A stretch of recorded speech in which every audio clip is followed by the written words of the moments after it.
सकाळ माध्यम समूहाच्या इन व्यासपीठाकडून आयोजित करण्यात आलेल्या समर कॅम्प 2016 ची सांगता पुण्यात जल्लोषपूर्ण वातावरणात पार पडली। देशासाठी घडूया या थीमवर आधारित हा समर कॅम्प आयोजित करण्यात आला होता। या कॅम्पच्या निमित्ताने राजकारण्यांपासून ते साहित्यिकांनी विद्यार्थ्यांशी संवाद साधला। समारोपाप्रसंगी आमदार गौतम चाबुकस्वार यांनी विद्यार्थ्यांशी संवाद साधला।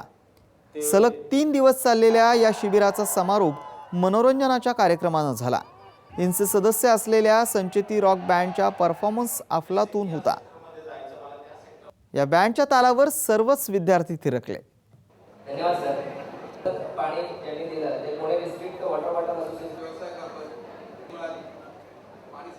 यानंतर आशुतोष किंवा यानंतर ॲडव्होकेट इनचा हा जो उपक्रम आहे चला देश घडवूया हा अतिशय योग्य उपक्रम आहे। कारण आत्ताच्या या कॉम्पिटिटिव्ह युगामध्ये अभ्यासाबरोबर ओव्हरऑल जडणघडण पर्सनॅलिटी डेव्हलपमेंट आपण ज्याला म्हणतो किंवा स्किल्स याचं महत्त्व अतिशय गरजेचं आहे। आणि वेगवेगळ्या तज्ज्ञांनी येऊन इथे त्यांना मार्गदर्शन केलं आणि मुलांमधील देखील लिडरशिप क्वालिटीज हिडन पोटेन्शियल त्यामुळे बऱ्याचशा प्रमाणात बाहेर आलं। आणि मला खात्री की अशा प्रोग्राममुळे निश्चितच या मुलांची ओव्हरऑल डेव्हलपमेंट होईल। पुढील येणाऱ्या काळात ते काही या जगामध्ये काहीतरी करून दाखवतील, आपली स्वतःची ओळख निर्माण करतील। आणि म्हणून मी सकाळ परिवाराचे असे अतिशय चांगला उपक्रम राबवल्याबद्दल मी अभिनंदन करतो। सर्वप्रथम मी सकाळचं अभिनंदन करू इच्छितो।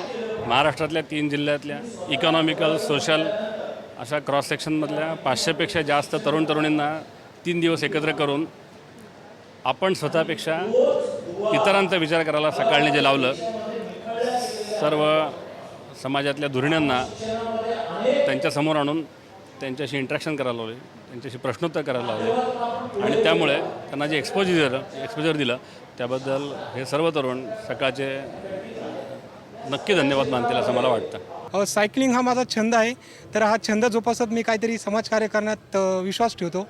तर मला माझ्या मित्राकडून कळालं की इनचं 3 दिवसाचं निवासी शिबिर आहे, तर मग मी विचार केला का नाही आपण सायकलीवर नगर ते पुणे प्रवास करावा। यातून मुलांना काही प्रेरणा पण मिळेल आणि उद्देश पण तोच आहे की चला घडूया देशासाठी।